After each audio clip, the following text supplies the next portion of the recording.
वासुदेवाय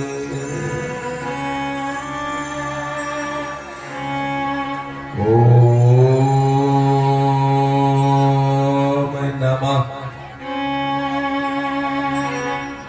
भगवते वासुदेवाय। श्री राधे मेरो स्वामिनी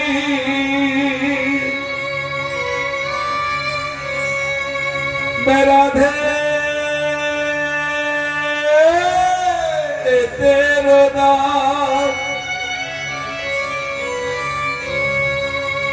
जन्म जन्म मोहे दियो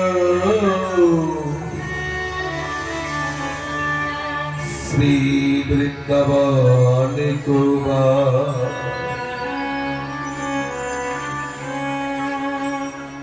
ओम अखंड मंडलाकरं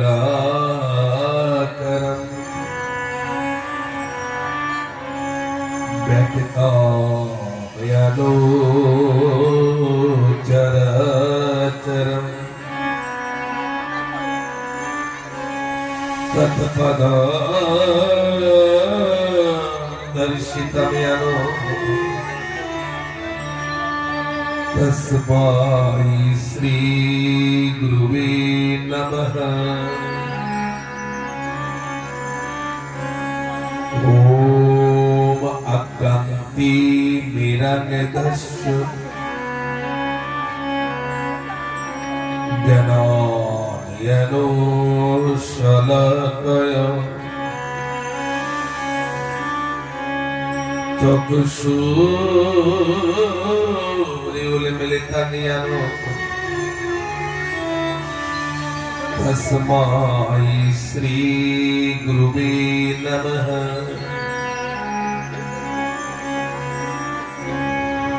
गुरु ब्रह्मा गुरु विष्णु गुरुदेवा महेश्वर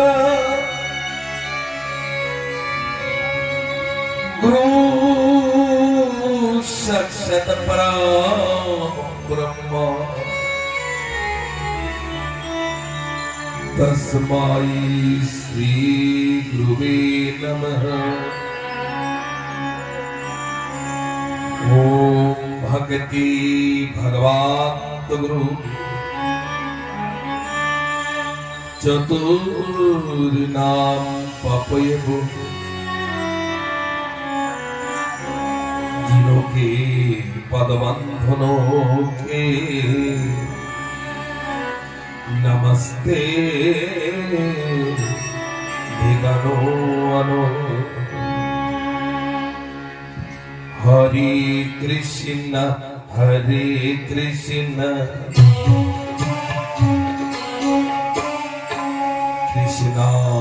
कृष्ण हरे हरे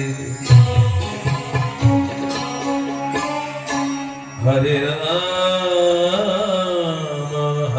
राम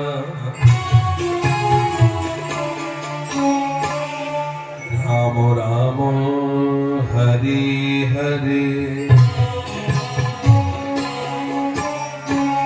जय जय श्री राधेश।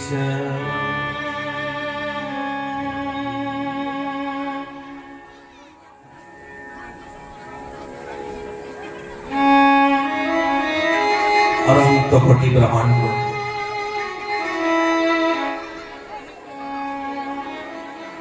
कीट पतंग पशु पक्षी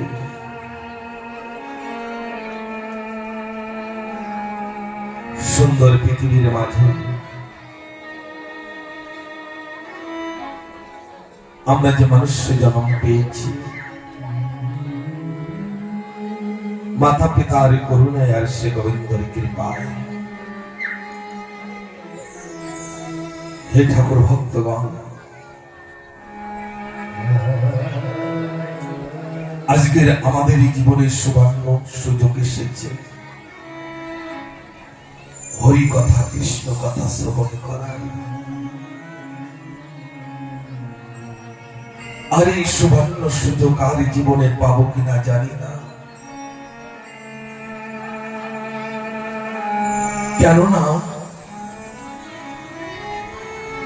আগামী দিনের সূর্য দেখবো কিনা জানি না, কখন ঠাকুরের ডাক দেবেন। সেদিন এই পৃথিবীর বস্তুকে রেখে এই শরীর ছেড়ে ঠাকুরের চরণে যেতে হবে।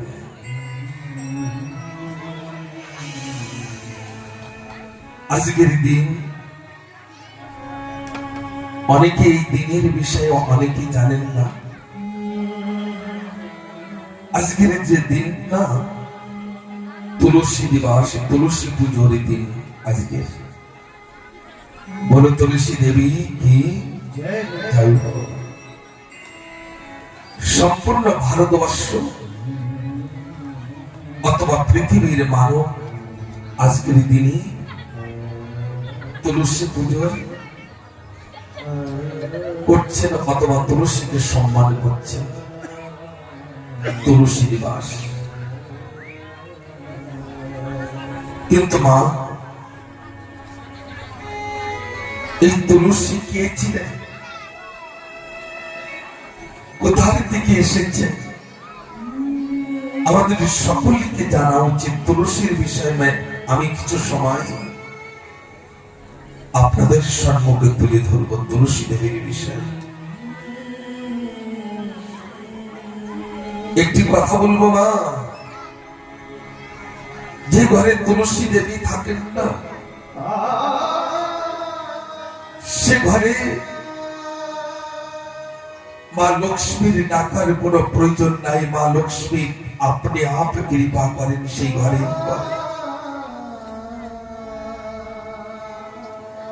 বাড়িতে তুলসী যদি থাকেন,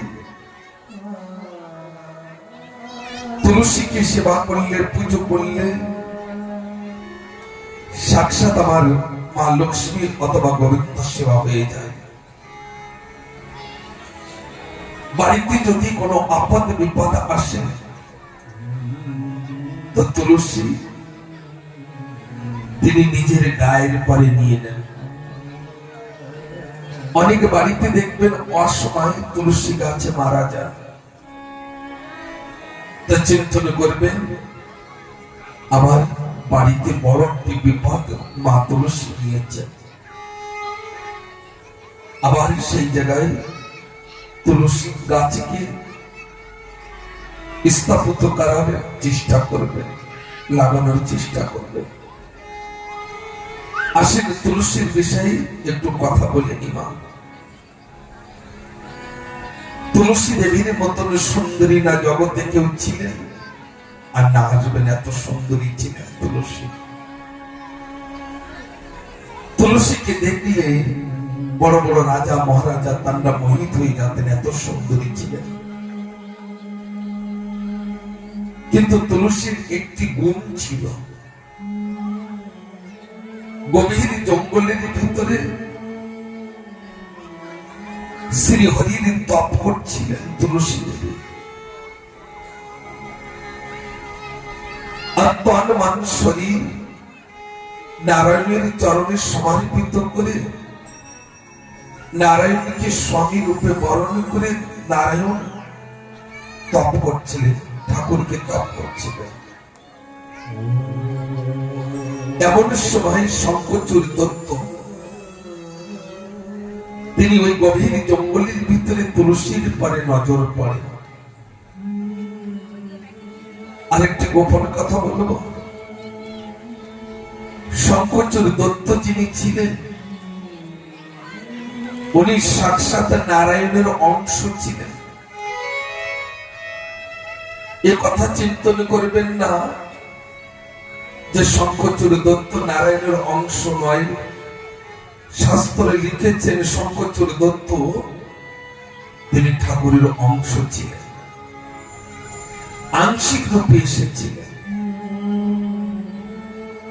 তাই শঙ্করচূড় দত্ত কি করলেন, তুলসী দেবীর হাতকে ধরে স্পর্শ করে নিজের রাজভবনে নিয়ে এসেছেন। আর যে সময় নিজের রাজভবনে নিয়ে এসেছেন, তুলসী চিন্তন করলেন, এই দুষ্ট আমাকে স্পর্শ করেছে, আমার তনকে তো এই দুষ্ট নিতে পারেনি, কিন্তু আমার মন তো শ্রী হরি বিনু আর কারোর কাছে যাবে না। বাবা, এই তন সংসারিক শরীর সংসারিক মানবের জন্য দিয়ে দেন, কিন্তু মন তো আমার গোবিন্দর জন্য দেন।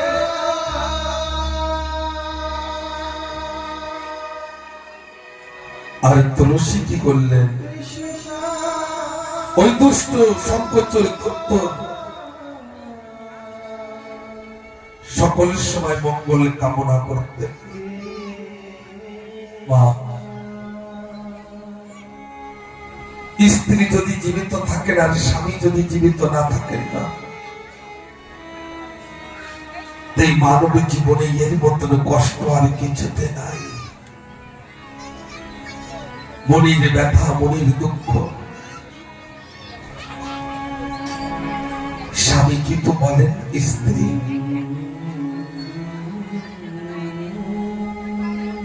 স্বামী মারা গেলে স্ত্রীকে সকলে একটা গাল করে, কি বলে জানেন? বিধবা।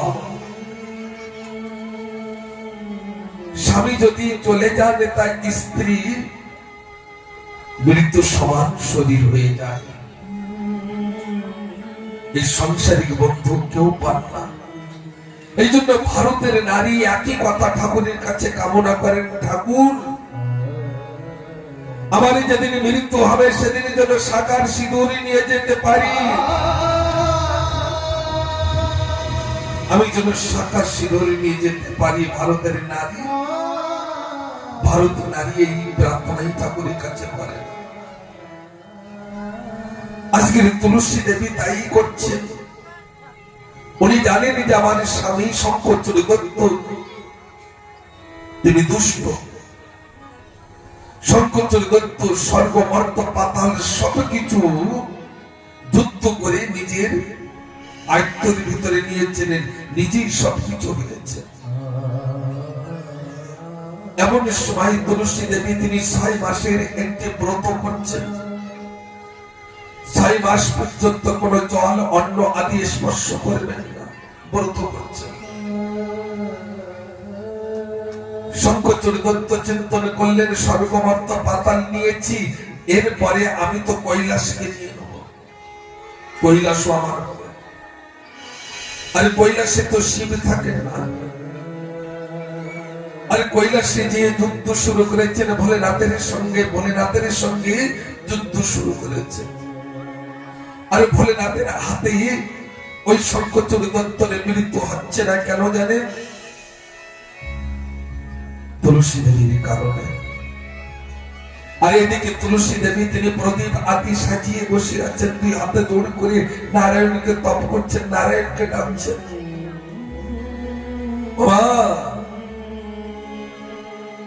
একটি স্বামীর আয়ু একটি স্ত্রীর হাতে থাকে, মা, স্ত্রীর হাতে। আমি কয়েকটি কথা বলে যাচ্ছি, স্বামীর আয়ু বেড়ে যাবে। সকালে বেলায় ঘুমের থেকে স্বামীর আগেই উঠবেন, স্বামী বিছানা ছাড়ার আগেই বিছানা ছেড়ে দেবেন। এ নয় যে স্বামী স্বয়ং, আমি স্বয়ং করছি, স্বামী উঠে চলে যাচ্ছেন, তাহলে স্বামীর আয়ু কম হয়ে যাবে। নিজের আটু যদি স্বামীকে খাইয়ে দেন, তার স্বামীর আয়ু কম হয়ে যাবে। সকাল বেলায় ঘুমের থেকে উঠে সর্বপ্রথম ধরতে মাতাকে প্রণাম, স্বামীর মুখ দর্শন অথবা ঠাকুর ঘরে গোল ঘরে প্রণাম করে অন্যের মুখকে দর্শন করা উচিত। আরেকটি গোপন কথা বলবো না, কখনো স্বামীর আগে স্ত্রীকে অন্ন পেতে নাই। যদি স্বামীর আগে যদি আপনি অন্ন পেয়ে নেন রান্না করে, তাহলে আপনার স্বামীর আয়ু কম হয়ে যাবে। রান্না করে সর্বপ্রথম স্বামীকে প্রসাদ পাবিয়ে দেন, যদি স্বামী না থাকে শ্বশুর শাশুড়িকে দেন, আর শ্বশুর শাশুড়ি যদি না থাকে নিজের সন্তানকে দেন, আর সন্তানও যদি কাছে না থাকে এক মুষ্ট অন্ন গাভীর মুখে দিয়ে,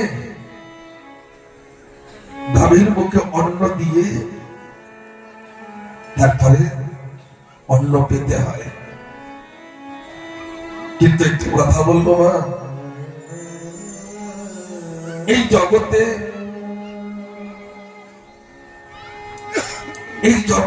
এই কথাগুলোকে ধারণ করবেন তো আপনার স্বামীর কখনো অপমৃত হবে না।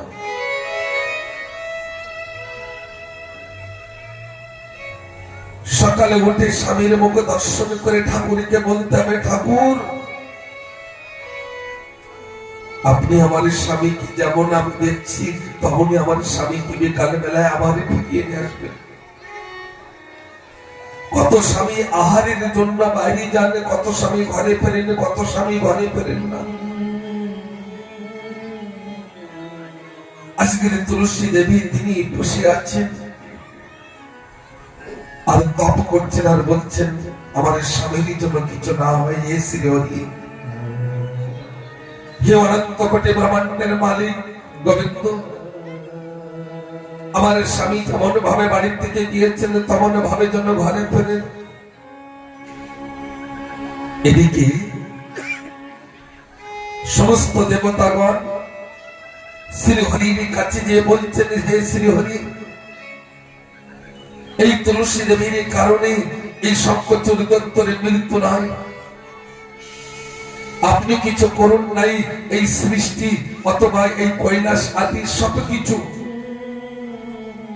এই শঙ্খচূড় দত্তরের কারণে সবকিছু নষ্ট হয়ে যাবে। এমন সময় শ্রীহরি তিনি বলছেন, যদি আমার কর্মতে যদি সৃষ্টি ভালো থাকে অথবা কৈলাসপতি ভোলেনাথেরই যদি ভালো হয়, এই মানবেরই যদি কল্যাণ হয়, সকলে দেবতার যদি কল্যাণ হয়, তো অবশ্যই আমি চেষ্টা করব। আর স্বয়ং শ্রীহরি তিনি কি করলেন? স্বয়ং শ্রীহরি তিনি কি করেছেন? ওই শঙ্খচূড় দত্তর রূপ ধারণ করে তুলসী দেবীর বাড়িতে এসে দেখছেন তুলসী দেবী ধূপ প্রদীপে জ্বালিয়ে দুই হাতে জোড় করে ঠাকুরকে ডাকছে। এমন সময় শ্রীহরি তিনি বলছেন, তুলসী ও তুলসী। আর তুলসী দেবী তিনি বুঝতেই পারেননি যে আজকের আমার স্বামীর রূপ ধারণ করে স্বয়ং শ্রীহরি এসেছে। তুলসী দেবী দুই হাতে জোড় করে বলছেন, আপনি অতি শীঘ্রই চলে এসেছেন। শ্রীহরি তিনি বলছেন, আমি তো কৈলাসকে জয় করে এসেছি, তুমি জল পান করো। তুলসী দেবীকে বলছেন শ্রীহরি। তুলসী দেবী বলছেন, না আমি 6 মাসের ব্রতের জন্য 6 মাসের ব্রতের আমি সংকল্প নিয়েছি, এখন যদি আমি কেন জল পান করব? শ্রীহরি তিনি শঙ্খচূড় দত্তর রূপ ধারণ করে বলছেন, তুলসী আমি তোমার স্বামী শঙ্খচূড়, তোমাকে বলছি তুমি জল পান করো আমার হাতের থেকে। আর যে সময় শ্রীহরির হাতের থেকে জল পান করেছে, এমন সময় ওই তুলসী দেবী জল পান করার সঙ্গে সঙ্গে ভোলেনাথ তিনি শঙ্খচূড় দত্তকে ওখানেই বন্ধ করে দিয়েছে। আর সেই বস্ত্র আকাশ মার্গে দিয়ে উড়িয়ে এসে তুলসী দেবীর আঙ্গারে পড়েছে। এমন সময় তুলসী দেবী দুই হাতে ধরে করে বলছেন, তুমি কে? আমার স্বামীর রূপে ধারণ করেছো, তোমার কারণে আমার স্বামী শঙ্খচূড়ের মৃত্যু হয়েছে, তুমি কে? এমন সময় শ্রীহরি তিনি নিজের রূপ ধারণ করেছেন। আর তুলসী দেবী অত্যন্ত কান্না করছেন আর বলছেন, ঠাকুর হে শ্রীহরি আপনি এমন কর্ম কেন করেছেন? আমি জীবিত থাকতে যদি আমার স্বামীর মৃত্যু হয়ে যায়, তাই মানব জন্মে আমার তুচ্ছ হয়ে যাবে, এই জগৎবাসী আমাকে নিন্দা করবে যে আমার কারণে আজকে আমার স্বামীর হত্যা হয়েছে, বধ হয়েছে। আজকে আমি অত্যন্ত দুঃখিত, আমি অত্যন্ত কষ্ট পাচ্ছি, যন্ত্রণা পাচ্ছি। আমি তুলসী শ্রীহরি তোমাকে অভিশাপ করছি, যাও তুমি শেলা হয়ে যাও, শেলা।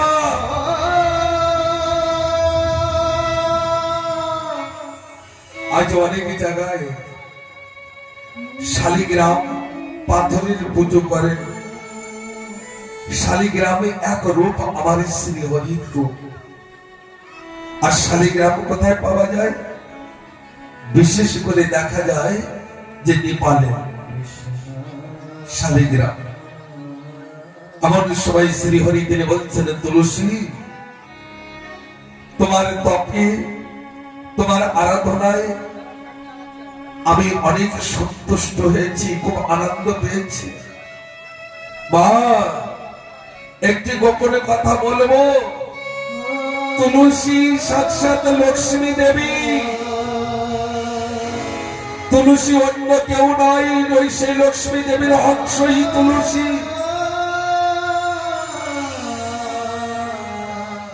এমন সময় শ্রীহরি তিনি বলছেন, তুলসী